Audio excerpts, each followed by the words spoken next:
example, classic case. So you're anxious. Yeah. Anxiety is unfocused fear. That's what it is. Fear was adapted in the human species so that to be episodic and intense. The way that fear is supposed to work is that something happens, it alarms you, it illuminates the amygdala of your brain. That sends a signal through the hypothalamus to the pituitary gland, which then signals the adrenal gland sitting above the kidneys to spit out stress hormones. This happens in 74 milliseconds of the perception, recognizing that most of what society tells us about happiness is wrong. What's wrong? It's not a feeling. Happiness is not a feeling. On my first day of class, I have 2 sections of 90 MBA students at the Harvard Business School, and they're taking this science of happiness seminar. I've got 400 on the waiting list. There's an illegal Zoom link they think I don't know about, right? It's the happiness class. It's super fun. I love it. I love my students. They're terrific. And I cold call them on the first day by saying, what's happiness? And I pick 1, 2, 3, 10. What's happiness? And they always say, it's the feeling I get when I'm with the people that I love, or it's how I feel when I'm doing what I enjoy. Feelings. I say, wrong. The biggest barrier to actually getting happier is believing that happiness is a feeling. It's not. Happiness is evidence, or feelings are evidence of happiness, like the smell of dinner is evidence of dinner. That's how to understand feelings. Now, feelings are really, really important. Your affect, your mood is critically important. But happiness is something a lot more tangible. You start getting happier, the beginning of happiness, of getting happier, because true happiness is not the goal, because you have to have negative emotions.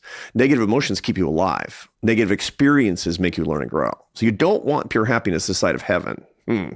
Dangerous. You'd be dead quickly without a lot of unhappiness. But getting happier starts with this understanding that really what it is the pursuit of 3 things: enjoyment, satisfaction, and meaning. Those are the 3 macronutrients. So you and I are nutrition nerds, right? And what we all know, and I've heard people say on your show, is that most people get insufficient protein. And when you come to America, everybody eats way too many highly glycemic carbohydrates, right? Happiness is the same thing. We get the macronutrient profile wrong. We need more enjoyment, satisfaction, and meaning. We have to know how to get them in efficient and healthy ways, and we need them in balance. Can you define enjoyment, satisfaction, and meaning for me? Yeah. See, this is the problem, because a lot of people think they know what these things are, but they aren't. But this is the adventure, because once you kind of get into the details of this, then you've got real strategies for getting happier. The definition provides strategies. So let's start with enjoyment. Okay. Most people think it's the same as pleasure, but that's wrong. Pleasure is a limbic phenomenon. Now, of course, you know this because you've had plenty of guests who've talked about the limbic system of the brain. That's the console of tissue deep inside the brain that's been evolving over the past 40 million years. It takes signals from the brainstem and other parts, rudimentary structures in the brain.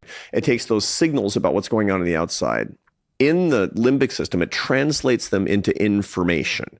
All your emotions is information. There's no such thing as good and bad feelings. Bad feelings, good feelings. No, they're all good. They might be maladapted, but the point is positive and negative emotions keep you alive. You need, especially the negative emotions. I talk about negative emotions all the time because survival is critical. And so anger and sadness and fear and disgust, which are the big 4 negative emotions, these have kept you alive thousands and thousands and thousands of times. Really important. That information then is relayed onto the neocortex of the brain, specifically the prefrontal cortex, the bumper of tissue right behind your forehead, where you can figure out what are these emotions, what do they mean, and how am I going to react according to them? Now, a lot of times these signals are all goofed up and we're very reactive, which means that we're not letting our prefrontal cortex catch up with our limbic system. And that's a lot of the work that I do. But back to enjoyment. Enjoyment is not the same as pleasure, because pleasure is limbic. It's nothing more than a signal where the ventral striatum, the reward center of your brain, is getting tapped in the limbic system, saying that thing is going to be good for survival and passing on your genes. That's why it feels good. Go do it. Sex and sugar. Sex and sugar. Sex and sugar, and gambling, which social media has a lot in common with slot machines and all these little things that get back to your primordial evolutionary past. I know you love the evolutionary biology and psychology, because this gives us so much information about who we are today. Look at the Pleistocene, see yourself, kind of.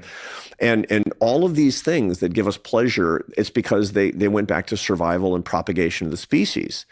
so importantly, all those pleasure-filled things, if you pursue them, you're just sitting in your limbic system. And modern technology and society will engorge these things into incredibly unhealthy practices. So you get, we have natural endorphins that make us feel good and help us when we actually get hurt so that we can get back to our cave.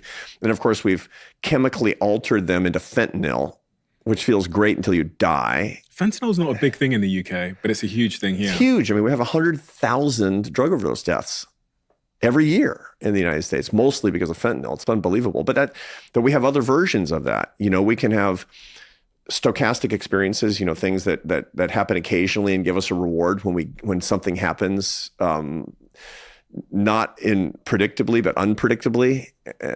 And so we make slot machines, and they give us all this tap into that brain chemistry. Or we want to propagate the species, and so we turn it into pornography, which is unbelievably powerful and dangerous for the brain because it captures the brain and destroys relationships along the way. It's just fentanyl in its way. But all of these things are just pleasure. Anything that can be addictive, which pleasure-filled things typically can, if you do them compulsively over and over and over again, it will make you less happy. But here's, when people ask me, so does that mean I should never drink alcohol? I should never gamble? No. You need to add two things to turn them into enjoyment. You need to add people and memory.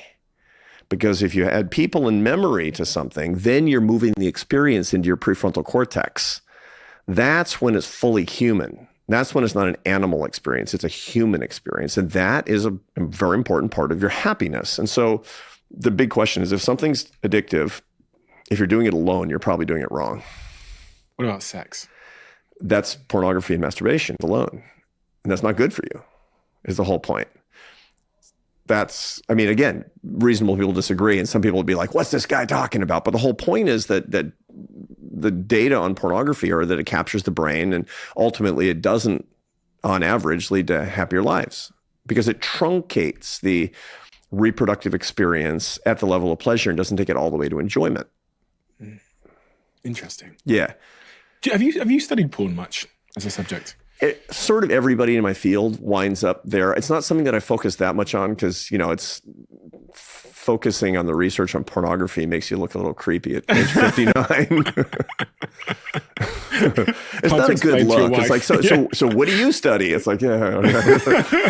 Interesting. So people in memory turn pleasure into enjoyment. That's right. So alcohol, add people in memory. The Anheuser-Busch Corporation doesn't put out advertisements of, a dude alone in his apartment pounding a 12-pack. That's how a lot of people use the product. But everybody knows that's an irresponsible, dangerous thing to do that can lead to alcoholism. What they show is the same guy with his brothers and friends, clinking bottles together, having a great time. That is pleasure. Alcohol plus people plus memory equals enjoyment, and that leads to happiness because they want to join their brand to happiness, not just to pure pleasure, and certainly not to addiction. Same with like Coca-Cola. All the Coca-Cola ads are like the World Cup with your friends and in summer with your friends. And and that's actually less addictive. I mean, there's certain, the sugar and caffeine are certainly addictive, but they don't have the same